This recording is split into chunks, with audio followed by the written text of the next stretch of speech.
સાંભળો છો, મને એ કહો કે તમારે મને અને તમારા મમ્મીમાંથી એકને રાખવાનું હોય તો તમે કોને રાખશો?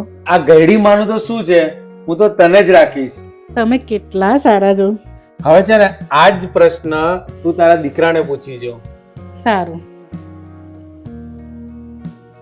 બેટા, મને એ કે તારા લગ્ન થઈ ગયા પછી તારી પત્ની અને મને બંનેમાંથી એકને રાખવાના હોય તો તું કોને રાખીશ? જેવી રીતે પપ્પાએ તમને રાખ્યા એ રીતે હું મારા લગ્ન થયા પછી મારી પત્નીને રાખીશ અને તમને બધાને ધક્કા મારીને કાઢી દઈશ.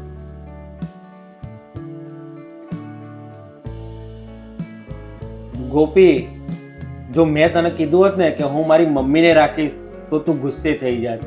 એટલા માટે મેં તને કહ્યું કે હું તને રાખીશ, અને તને રાખવાનું પરિણામ તો તે જોઈ જ લીધું.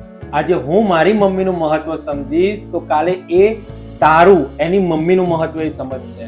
એક વાત યાદ રાખજે તો, અત્યારે આપણે આપણા મા બાપ જોડે જેવો વ્યવહાર કરીશું ને, આવનાર સમયની અંદર આપણા જ બાળકો આપણી જોડે એવો જ વ્યવહાર કરશે. તમારી વાત તો સાચી છે. જો તમને લોકોને અમારી આ વાત સાચી લાગી હોય તો કોમેન્ટ બોક્સમાં કોમેન્ટ કરવાનું ના ભૂલતા. જય શ્રી કૃષ્ણ.